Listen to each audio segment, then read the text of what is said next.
Hello బంగారాలు, welcome back to our channel భవిష్య ముచ్చట్లు. మొన్న అయితే అమ్మ ఒక డ్రెస్ కొనింది, అది ఎక్కడో చినిగిపోయింది అనమాట. అందుకని మళ్ళీ రిటర్న్ ఇవ్వడానికి అయితే వెళ్తున్నాము. అసలు ఎక్కడికి వెళ్తున్నాము, ఆ డ్రెస్ ఎక్కడ కొనుక్కున్నాము, ఇప్పుడేం రిటర్న్ తీసుకొస్తున్నాం అనేది నెక్స్ట్ వీడియోలో అయితే చెప్తాను. ఇప్పుడైతే తాతయ్యతో వెళ్తూ ఉన్నాను అనమాట. చాలా ఎండగా ఉంది బయట అయితే, ఎందుకని తాతయ్య ఇప్పుడు చెట్ల కింద పోతున్నాడు. సందులో చెట్లుంటాయి ఎక్కువ అని చెప్పి ఈ సందులోకి అయితే వచ్చాము. చాలా చల్లగా ఉంది, మళ్ళీ దీన్ని దాటితే ఇంకంతా ఎండే. మీ ఇంటి దగ్గర క్లైమేట్ ఎలా ఉందో కామెంట్ చేసేయండి. ఇక్కడైతే నెల్లూరులో ఎండలు బాగా మండిపోతున్నాయి అనమాట. మీ ఇంటి కాడ కూడా అలాగే ఉందా? ఇంకా బజార్ లోకి రాగానే చెన్నై సూపర్ మార్ట్ అనేది ఒకటి కనిపించింది. మీరు ఎప్పుడైనా ఇక్కడికి వెళ్ళారా? వెళ్తే కామెంట్ చేసేయండి. ఇక్కడ నెల్లూరు బజార్ లో తిరుగుతూ ఉంటే ఫుడ్ ఐటమ్స్ అన్ని చూసి నోరు ఊరిపోతూ ఉంది. చాలా షాప్స్ ఉన్నాయి. అలా టర్నింగ్ తీసుకోగానే అమ్మవారి గుడి అయితే కనిపించింది. ఇంకా దర్శనం చేసుకొని ఇంకా తాతయ్య మళ్ళీ బయలుదేరిపోయాము. ఇంకా అలా అన్ని చుట్లు తిరుగుతూ విజయమహల్ గేట్ కాడికైతే వచ్చేసాము. బ్రిడ్జ్ ఉంది, ఇంకా బ్రిడ్జ్ లోపల నుంచి ట్రావెల్ చేసి ఇంకో దగ్గరికి అయితే వెళ్ళాము. మీరు చూడండి బ్రిడ్జ్ ఎలా ఉంటుందో.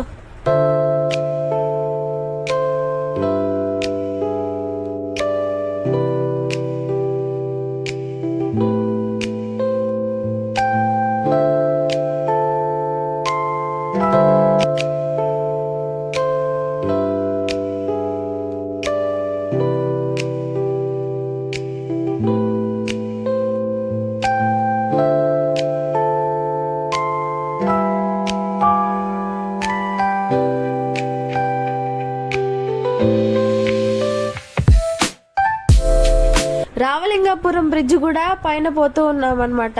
ఈ బ్రిడ్జ్ పైన పోతుంటే చాలా బాగుంటుంది ఎక్స్పీరియన్స్ అయితే. మీరు ఒకసారి ట్రై చేసి చూడండి. బ్రిడ్జ్ మిడిల్ లోకి రాగానే వ్యూ చాలా బాగుంటుంది, కావాలంటే మీరు చూడండి. ఇంకా తాతయ్యతో జర్నీ అంటే మామూలుగా ఉండదు. ఊరు మొత్తం తిప్పేస్తాడు ఎంత ఎండ అయినా కానీ. తాతయ్యకి అలసట్టే ఉండదు. నాకైతే డీహైడ్రేట్ అయిపోయాను. నేనైతే వాటర్ బాటిల్ తెచ్చుకున్నా గానీ ఆ బాటిల్ లో వాటర్ కూడా తాగేశాను. ఇంకలా మేము గాంధీనగర్ సెంటర్ కూడా వచ్చేసాం అనమాట. తాతయ్య అయినా గానీ చాలా ఎనర్జీగా ఉంటాడు మా ఇంట్లో అందరికన్నా. నేనైతే నా స్పెట్స్ ఇక్కడే కొనుక్కున్నాను, మెట్రో ఆప్టికల్స్ లో. తాతయ్య కొనిచ్చాడనమాట స్పెట్స్ కూడా నాకు. గాంధీ బొమ్మకి ఇటు పక్క సందులోకి రాగానే చాలా ఫ్రూట్ షాప్స్ ఉంటాయి. ఇక్కడ వెళ్తూ ఉంటే అన్ని కొనుక్కోవాలనిపిస్తుంది. చాలా బాగుంటుంది ఇక్కడ ప్లేస్ అయితే. పూలు కూడా అల్లుతూ ఉంటారనమాట. తాతయ్య అయితే ఇంకా నేను అడిగానని చెప్పి ఫ్రూట్స్ కూడా కొనిచ్చేసాడు. ఇక్కడ ఎండ చూడండి ఎలా ఉందో, చాలా ఎక్కువగా ఉంది ఎండ అయితే. నా ఫేస్ కూడా చాలా డిహైడ్రేట్ అయిపోయింది, పెదాలు కూడా ఎండిపోయాయి. మీరే చూడండి చేంజ్ అయితే. మొహం పైన పడుతుంది ఎండ వచ్చి డైరెక్ట్ గా. నార్మల్ గా అయితే నేను షాల్ అన్న క్యాప్ పైన క్యారీ చేస్తాను, కానీ మర్చిపోయాను ఈసారి. అందుకని చాలా బాగాలేదు నాకు, ఏదోలా ఉంది ఎండలో.